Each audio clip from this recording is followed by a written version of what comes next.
Good day, everyone. Good morning, good afternoon, good evening, wherever you're joining us from.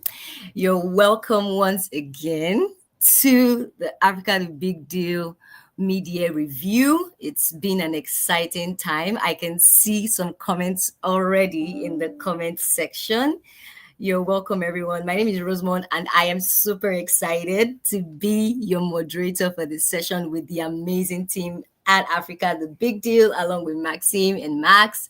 So, right now, tell us exactly where you are joining us from. We're going to give a minute, 30 seconds to see where every one of us is joining from. Please make as much interactions as possible using the comment section. Let's make it fun, guys. So I see Mlade and Kolik from Cape Town, South Africa.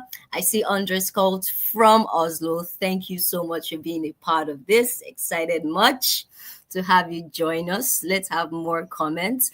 If you're watching this right now, I want you to take the link that you are using on your screen and share with your community. Are you a founder?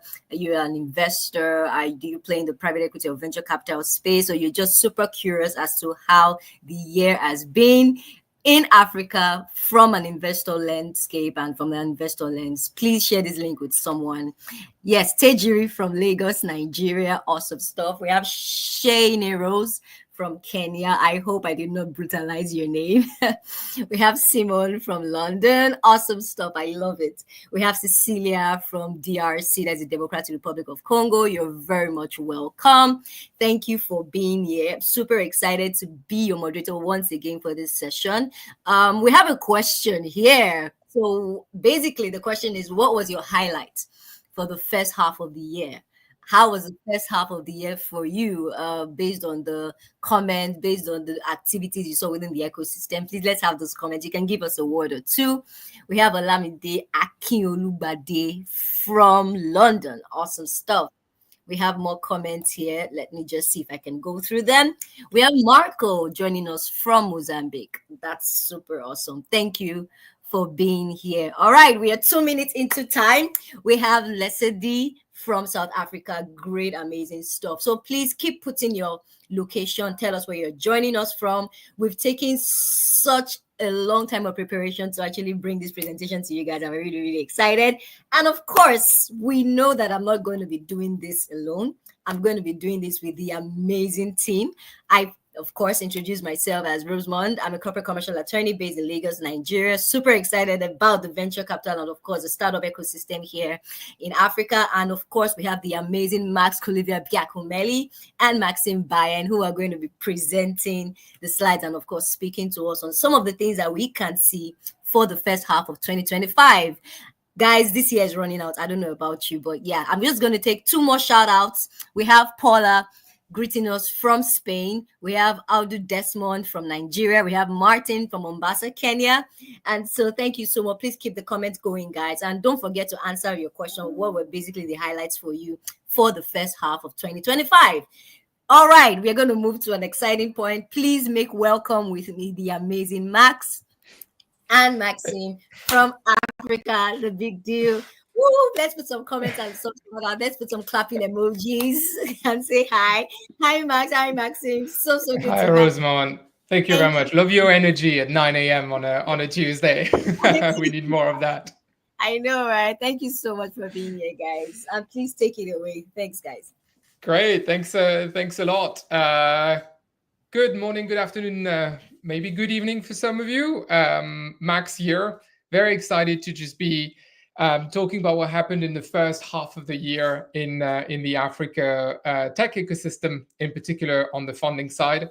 We're going to be covering the usual areas, the regions, the topics, the sectors, and so on. There's a lot to unpack. We'll try to be not too quick, but don't worry. A lot of the analysis that we're doing is also done in the newsletter that we publish roughly every week. That's available on thebigdeal.substack.com and also on the database that has the full list of the deals that we're analyzing for this on thebigdeal.gumroad.com. It should also all be on africathebigdeal.com, but thankfully the website went down this morning. But by the time we finish this, so by the time at least you watch this, it will be back on track. Okay, good. I hope you're ready. There's quite a bit of information as usual. So let's get started now. This is the dashboard that we'll be going through today. Obviously, I don't expect you to absorb all that information in a few seconds. There's a lot of different parts here that are important to look at to understand what happened in the ecosystem in the past 6 months. And what we'll do is we'll take you step by step in all these areas. So no worries, you don't have to read this whole slide now. We're going to be zooming in one by one on all these numbers. And to begin with, obviously, we'll start with the big number, which is the amount of funding that was raised in the first half of 2025, that we also call H1, which is $1.4 billion. So this number in itself, in absolute term, is a good number. But it's more interesting, obviously, to compare it to what happened with previous periods. And what we're seeing, where I'm bringing another slide, is basically it is much better than the first half of the year in 2024. It's actually 78% better. Almost twice as much money was raised in the first half of 2025 compared to the first half of 2024. And this 1.4 billion is literally, like, with a difference of a few $1 million, the exact same amount that was raised in the second half of 2024. So there's good momentum there. If we compare to both the first half, very good momentum, and the second half of 2024. So here, again, we're focusing on the big number, $1.4 billion, and that's including everything, excluding exits. So that's including debt, that's including equity, that's including grants as well. A couple of new interesting instruments as well, but not exits, because data on exits is a little bit patchier. Great. So $1.4 billion. What's next? The split between equity and debt is interesting to look at. So in the first half of 2025, roughly you're looking at 2/3 of equity, 1/3 of debt, which is just under $1 billion of equity and around $400 million of debt. Again, it is for both higher than in the first half of 2024 and slightly lower than in the second half of 2024. Again, here, we're interested in looking at long-term trends as well, not just focusing on H1 2025. And this is why I wanted to show you this graph, which is basically looking at 12-month rolling period. So an evolution over time since 2019, when we started collecting the data. So it's been quite a while now, of the split between equity and debt. And there's a caveat here, which is we believe that up until 2022, 2023, basically the end of what we call the funding heat wave, which started in mid-2021 and ended in mid-2022, there was not only more debt that was being raised, but there was also probably a higher likeliness for a startup to make public the debt that they were raising. I would say in the past, probably the announcements that we were seeing were focusing mostly on the equity side of things, which traditionally is what the ecosystem, not just in Africa, but globally does. In a context where there was less funding raised, but also larger amounts of debt raised, suddenly it became interesting for these startups to also communicate on the debt that they were raising. A good example in H1 2025 is Wave, which raised, I think, $137 million of debt. And that's obviously a worthy announcement that was made. So it is included in the numbers. And actually, this is why you see at the very end a little bit of a move, because obviously those $137 million, which represent 10% of the funding raised by all the startups in Africa in the first half of 2025, had an influence on the numbers. But overall, what we see, the trend is that until 2022, almost all of the funding that was raised and announced was in the form of equity. And then after the end of the funding heat wave, we saw a rise of debt, which is also a sign of maturity. It is actually a good thing to see more and more startups raising debt, because it doesn't always make sense to finance some of your growth on your balance sheet. So getting access to debt. And also, it is also a sign that there is more debt available out there. Back in 2019, 2020, there were not that many investors in Africa that were offering debt, especially large amounts of debt. And this has changed and keeps changing. What we've seen, though, in the past about a year is that the share of equity has risen a little bit again, but we're at like 70 30 today. If we look at the past 12 months, 66 33, more or less, 2/3 1/3 if we look at the past 6 months. So nothing compared to back in 2019 2020, where we were at like that, closer to 90 10. So that's for the split between equity and debt. And now, what are we looking at? So behind all these numbers in terms of amounts raised, we have obviously the startups that have raised the money behind it. And looking at the number of deals is actually very interesting, because it shows the volume of entrepreneurs, of ideas, and so on, not just the volumes of money. Overall, what we've seen is 238 startups that have raised at least $100,000 in the first half of 2025, of which 108 raised at least $1 million, of which 40 raised at least $10 million. And I'll zoom in on this a little bit more, because this is what's happening here is quite interesting.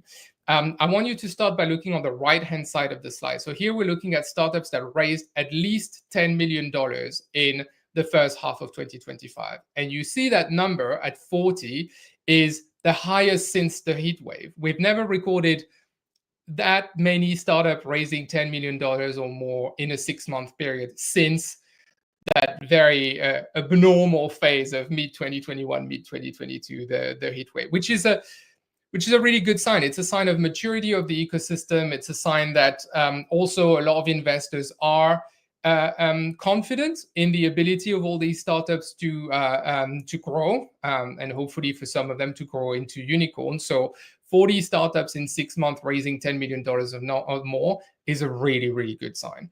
Where it's a little bit more concerning is if we look on the left-hand side of the slide, where we look at the number of startups raising between $100,000 and $1 million, which is basically the pipeline that would build the startups in the future that will raise $1 million and more, 10 million and more. And here we're seeing that the numbers are not so great. They went up in the second half of 2024, but then back down in the first half of 2025. It's actually the lowest number since we've been tracking in 2021. Before that, we were looking only at deals over $1 million. So here there is a little cause for concern, because you need to build this deal flow for future deals.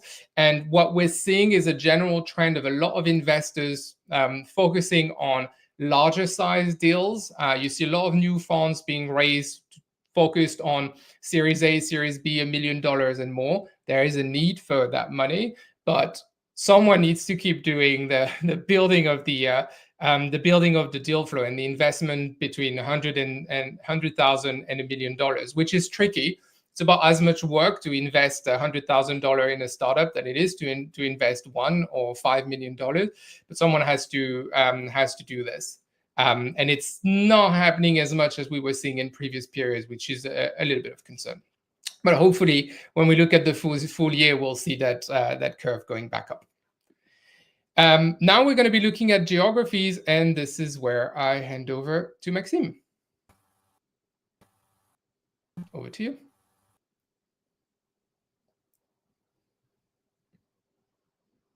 Oh, I see him coming in and out. We might have a small tech issue.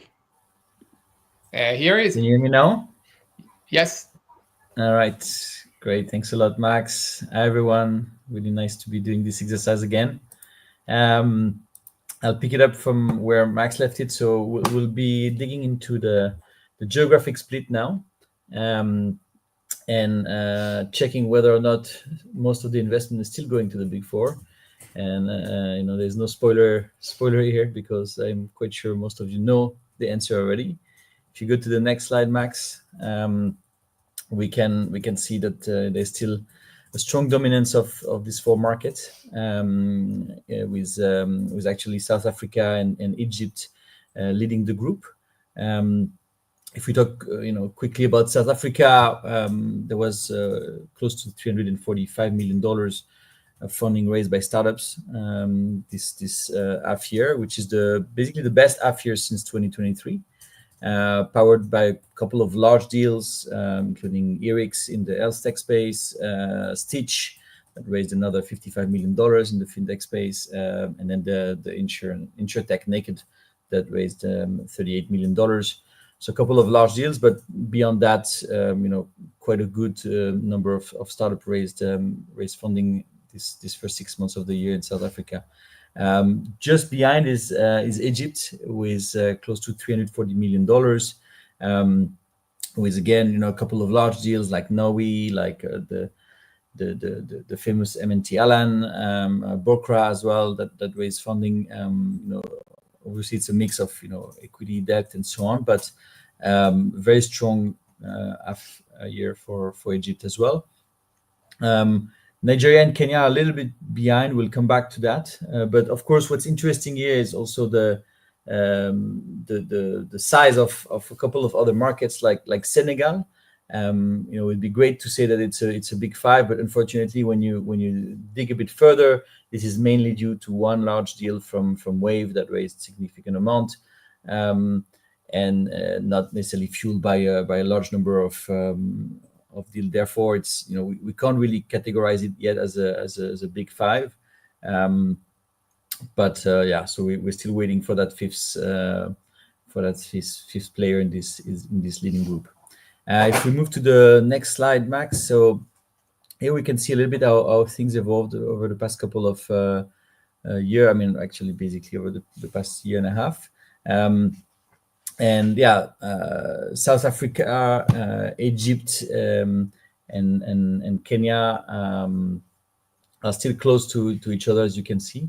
But Nigeria is a little bit behind here.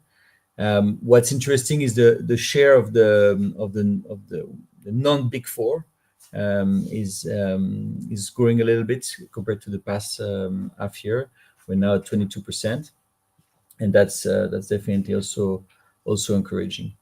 If we go to the next slide, so here we need to zoom in a little bit, but what you can see there is basically the 12 months rolling period, and South Africa, Egypt, and Kenya are really being close to each other, while Nigeria is actually at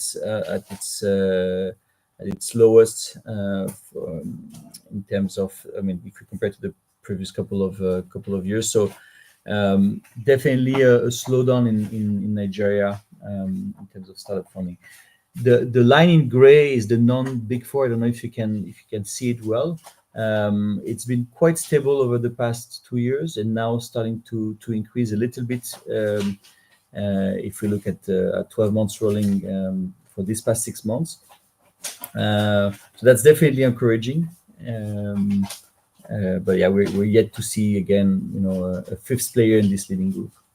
If you go to the next one, so here we look at the share of the total funding, again at the 12 months approach, and the main point here is the fact that Nigeria is basically at its lowest share of funding since close to 2020, right? So definitely a little bit behind. However, there were a number of large deals in Nigeria over the past 6 months. If you think about Omni Retail or Energy or Lemfi, but this ranking, so having South Africa ahead, Egypt second, and Kenya third, and Nigeria fourth, is actually, we need to go back 4 years before to find the same leaderboard, right? So things are changing. This being said, the main takeaway here is really the fact that these big four continue to dominate, and we can see that very well in the next slide. So at the top here you have in yellow the share of funding from the big four. And you can see it's again, we're looking at a 12-month period, and it's very, very stable since 2019. So always around 80%, actually a little bit above 80%, and that hasn't really changed much. Now, what we can also take away from this slide is the fact that there were a couple of large raise outside the big four. But again, the dominance remains, and the little spike that we see at the very end of the light blue curve can give us a bit of hope that the non big four will pick up a little bit, but it's unlikely that we'll see a significant change in the coming year on that front. All right, if we look at deals above $1 million, we are seeing again, the same domination. However, the things are actually even more concentrated. So 84 out of 106 $1 million plus deals in the first half just came from these four countries. So here the domination is even stronger. So that means, again, there is a bit of spread at early stage, for small tickets, maybe around 100K, 200K, 300K. But for large deals above $1 million, again, things are extremely concentrated. Yeah, we can move to the next one, Max. So that's what I was just saying, which basically is that the share of non-big four markets for deals from 100K and above continues to grow slightly, and then the dominance there is a bit lower. And it's actually 33% of deals above 100K that went to non-big four.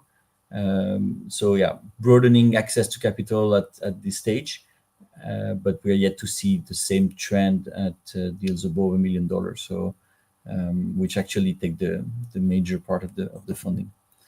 So that's a little bit the same topic, but with a different view. So you can see 33% of the funding for deals of 100K and above went to, not of the funding, but of the number of deals.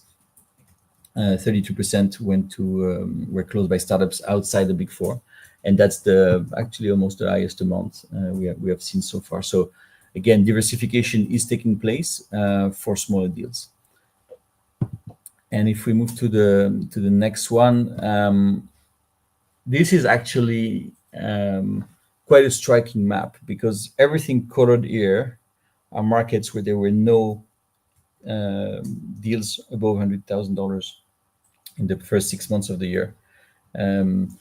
So that's a total of 33 countries out of 54. And actually from these 33, 19 have actually still to report any deal since 2019.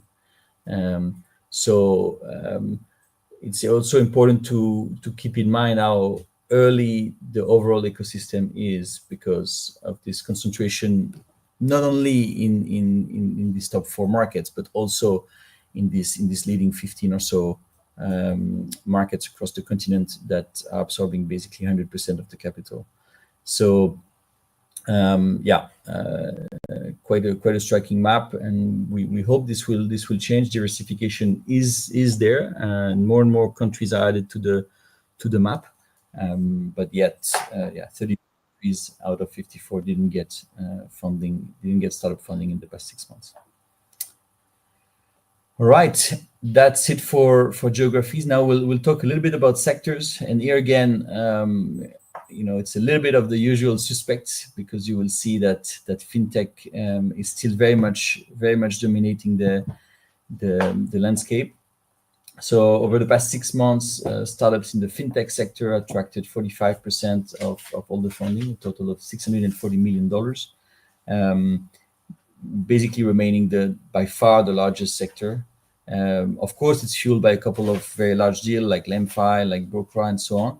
but still, basically on any given week, it's really rare to not see a week without a fintech deal. So it's definitely dominating.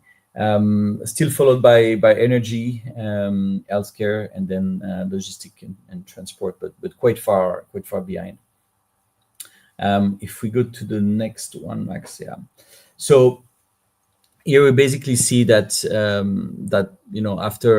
after a drop overall of the total funding raised by fintech startup, which basically follows the overall trend, things are picking up significantly.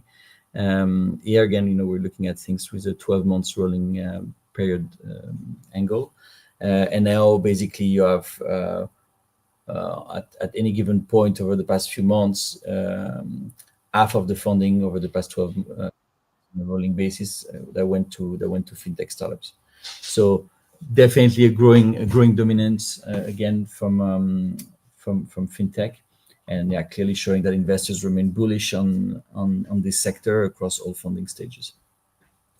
If you go to the next one and we look at basically the $1 million plus deals, so the larger deals. So here fintech accounted for around 33% of all these deals in the first half of the year, showing basically not just volume but also depth. And yeah, we can see investors really doubling down on a couple of startups in that sector, like Stage, like Lemfi, like MNT Alan, and so on. And yeah, basically, a little bit what looks like 2020 in terms of a trend, right? So the beginning of a similar story there. If you move to the next one, so now we look at climate tech, which, if you have seen some of our insights before, we don't categorize as a sector basically alone, but basically a sector that overlaps with other sectors, because some startups in the energy sectors are in climate tech, but also some startups in logistics and transport. If you think electric vehicle companies, some startup in agriculture and food, anything like regenerative agriculture startups, or crops insurance solutions, and so on, and even some fintech startups, right? So it's a sector that is actually spanning over a couple of different areas, and that's why we map it like that. Over the past 6 months, climate tech startups have basically raised around $300 million, which remains significant, 21% of the total. Still led by mainly energy startups, so especially solar energy companies that are leading the pack. But with a share of funding that is a little bit eroding. So we can see that a bit better in the next slide, I think. That's the line in yellow, where you can see basically the climate tech funding a little bit lower in terms of its shares, mainly due to the acceleration of the fintech sector. So we can see, I mean, that's not necessarily news, but competition for capital is intensifying across the ecosystem, and therefore, even if the overall amount of funding remains stable, the share goes down. If we look at the number of deals above $1 million, and that's definitely a positive news for this sector. That is also close to our hearts for both Max and I, because we also are managing funds that are investing in that space. Basically, 1 in 3 deals above $1 million goes to climate tech, and that's been quite stable. And again, although climate tech is not a sector the same, let's say, definition as fintech, if it was such a sector, it would basically be the second one in the ecosystem. So yeah, definitely an interesting trend to follow in the coming months. That being said, I'll now move to the investors, so basically people on the other side of the check. If we look at the past 6 months, we had actually over 330 investors involved in deals above $100,000.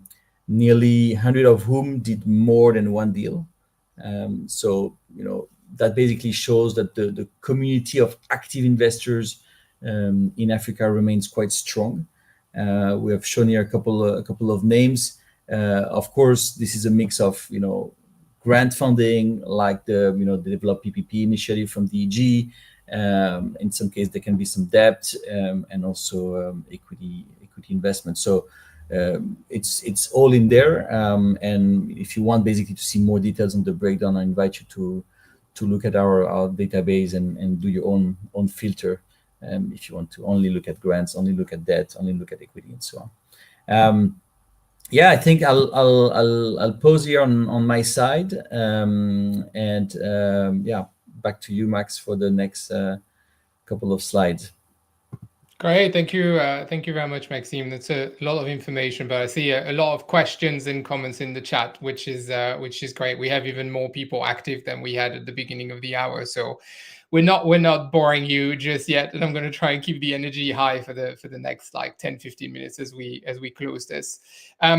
Okay, talking of keeping the energy high, this is not going to be a positive message, because we always look at the split from a gender perspective, because we think, I mean, Maxime and I have believed for more than a decade that it is a very important topic to look at and topic to address, more importantly. So we always want to keep bringing that information about the evolution of funding for female-led and female-funded or co-founded startups. The numbers are just not good. There's no way of sugarcoating it. In the first half of 2025, it's only 1.5% of all the funding. We're talking $22 million versus $1.4 billion going to female-led startups. And if we look at the startups that have at least one female co-founder, it's 9% of the funding that went to those startups, about $140 million, which means that 91% of the funding went to startups that only had either a single male founder or male co-founders. There's still a massive disconnect here between the reality of talent and potential and where the money is going. I mean, that disconnect, we like to frame it as an opportunity, I think, for investors that are going the extra mile to find female-led and female co-founded startups. There are a lot of opportunities, but it's just not happening on the ground. This one is really shocking. Investment in female-led startups, so startup with a female CEO, is at its lowest. If we look at the past 12 months compared to the past 6 years, it's at its lowest, both in absolute numbers and in relative numbers. There's never been so little money in dollars and in share of the funding going to female-led startups. I don't know where to start here. This is a really big issue, but then again, look at it as a really big opportunity for the investors who will look for those deals and those startups and invest in them. If we look at startups with at least a female co-founder, so either funded only by one woman, by a group of women, or by a group of people with at least one woman, here again, it's almost the lowest that we've seen in the past 6 years in terms of absolute numbers, and it's the lowest in terms of share. Remember, we were looking at 9% in H1 2025, but if we look at the past 12 months, it's actually just over 5%. This just simply can't be right. And we've done an analysis, and I'm sure Maxime will share in the chat. We published that, I think, 3 or 4 weeks ago, looking at, now that we have data over quite a few years, looking at how it happens over time. And basically what we found is both for female-led and for female-funded startups, while their share is a little bit higher and encouraging, if we look at like female co-founded startups, like 28% of equity deals or 24% of the funding, which is good. But as you progress down to just higher denomination deals and so on, the proportion of women, both in terms of the share of deals and of the amount raised, just keep dwindling. And you get up to like At Series C level, it's basically 3% of the funding that's going to female co-founded startup and 1% of the funding going to female-led startups. So there is an issue here, and we need to keep building the pipeline. But then the money needs to follow through on the different stage. So it's not just about like investing at pre-seed and seed stage in those seed stages, in those startups, but it's also about helping them continue to grow and helping them attract pre-Series A, Series B, and higher deal. It takes time, obviously, for a pre-seed investment to translate into a seed, Series A, and so on deal. But if we don't do the work now, we're going to lose another decade, and I don't think that's what we want or what we need for the ecosystem. So that's on the gender side, a little bit sobering, but an important point to hammer on. Now, the final number we wanted to look at was basically how is Africa doing compared to the rest of the world? In absolute terms, this slide upsets me because those US, UK, and China boxes keep moving, but I'll try not to look at them. But basically, here is just to show you how much Africa represents of the overall total of global VC funding. So this is in the first half of 2025. And you see Africa is quote unquote only at 1 billion because here we're looking at specifically equity funding because we're using for Africa our own numbers, but for the rest of the world, we're using CB Insights, a very good source of data. I really encourage you to look at their deck every quarter when they're published. That looks at global numbers, different regions and so on, but focus on equity funding. So we put the equity number on our side as well to be able to compare. So Africa is just below 0.5%, negligible, not negligible, share of the funding, especially if you compare to the three biggest countries, the US, China, and the UK. You will see on the North America, just to give you an idea, on the North America one, which is dark orange, you have a lighter orange on top, which is the US. You barely see the outside of the US, which is basically like Canada. That thin orange, darker orange line there is basically the equivalent of Latin America and Africa. So there is still a long way to go in terms of realizing the potential of Africa, especially if you look at its share of global GDP, but more importantly, as its share of population. Again, here we like to look at it as an opportunity, as opposed to just say that things are not right. There's just here a lot of good deals and good startups to invest in to just be able to represent the share of Africa in the global economy and the global population better.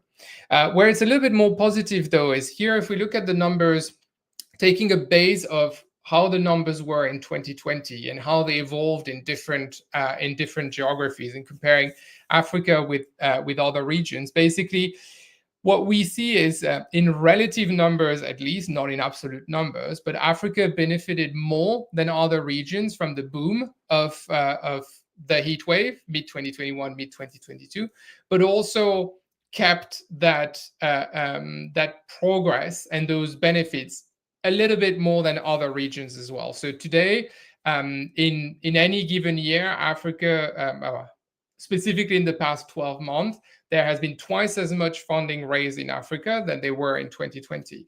At a global level, it's 23% more. But if you look at APAC, it's 60% less, or Latin America, it's 25% less. So Latin America, you see the green line here.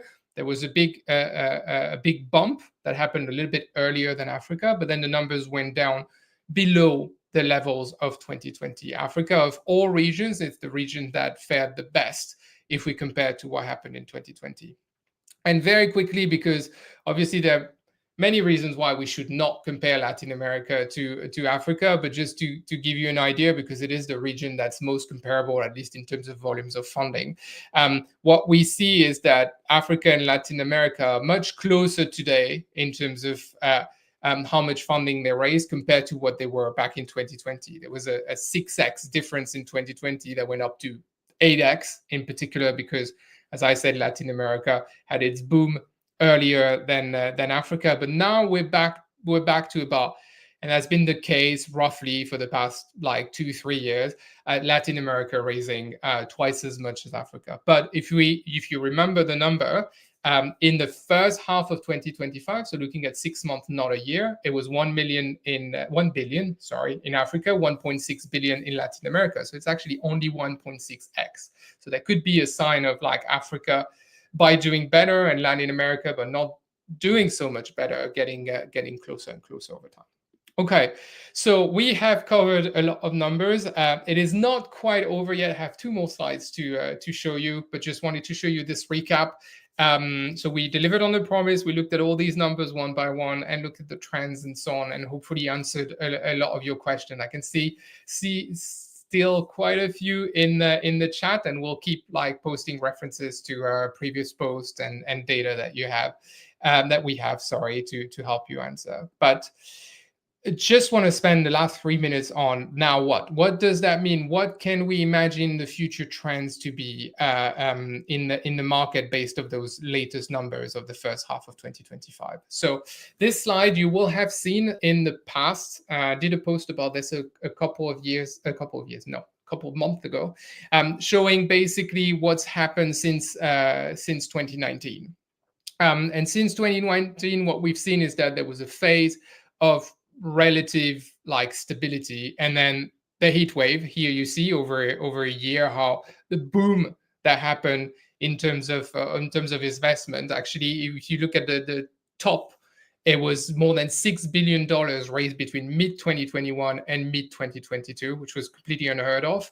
And then there was a period of cool down that actually probably felt more dramatic than it looks in the numbers, because it was slower to go down and also didn't go down to levels as low as they were before the heat wave. So again, remember that previous slide that I showed, like we're now at a level that's about twice as much as what was raised in the period like 2019, 2020 period. So the gains were not completely lost in terms of kind of average level that you find pre cool down. But what we've seen now in the past 6 months in particular, again, looking at 12 monthly rolling periods, is that it is starting to pick up. And that's an interesting trend for 2 reasons. One in itself, I think it's a lot of people are expecting and hoping that funding on the continent will start going up again. And actually more moderate growth is probably better than the heat wave that we saw in 2021. But also it's particularly interesting because it is mirroring the global trends. Again, this is something that I showed in the past, but here I'm also showing the numbers up to mid 2025. Is that if you look at the 2 curves, the top one is the global number. Obviously, the scale is on the left; it's in the hundreds of billions, and then the blue one is the African curve. The scale is on the right in billions. Basically, you see that the shapes of the curves are quite similar. But when we look at it in more details, and again, we can share the link to the article in the chat, you will see that there is actually a 6-month delay between what's happening at a global level and what's happening in Africa. We've debated in the past, why is that? One of the key arguments is that investors in Africa are usually less risk averse than investors globally. And so when there was like the beginning of a heat wave, it took a little bit longer for it to start in Africa, but also when there was a beginning of a cool down, it took a little bit longer for it to happen in Africa. So when we move the blue line, so here you see there's a 6-month delay between the two. It actually mirrors even better what happened at a global level. And then that's where there is cause for a lot of optimism, because if you look at what happened in the past 6 months at a global level, it is picking up. So this little pickup that you see here on the blue line, if it continues as it has to mirror, as it has in the past 6 years, to mirror global trends with a 6-month delay, that could basically mean that we could have a very good second half of 2025, and which means that finally we could see again year-on-year growth in 2025 compared to 2024 or even 2023. So I will not use my crystal ball further, and I hope I will not be proven wrong by those numbers, but within 6 months we'll know whether this trend is indeed mirroring. There is room for optimism, like hundreds of millions that are announced to be in the process of being raised by like companies like PalmPay or Moove. Actually, Moove is rumored to be looking at $1 billion in debt. That would definitely bump up the curve on our side. So we'll be watching very closely, and I'm sure you will too. Great. We're very interested to hear your takes. Don't hesitate to comment on the newsletter, comment on this chat, share with friends, reach out to us directly on LinkedIn or wherever. Very open to also like hearing your views, how you analyze the data. We're also open to doing guest blogs if you have a very interesting perspective on a sector and add your own data. Don't hesitate to get in touch through all the usual channels. And I will now hand over to Rosemond to close. Thank you very much. Thank you very much. That was such a phenomenal walkthrough. Lots of interesting insights, and there's still so much to unpack. I'm sure we've had questions. We have lots of questions still coming through. I believe that, just as Max has mentioned, we'll be able to deal with that in quite a few moments. However, I just want to say thank you very much for those of you who have stayed with us for the entire presentation. We have a link, as Maxime has dropped, and that's popping up on your screen right now. We've given you full access to the proprietary database, so please just go there and ensure that you get your own.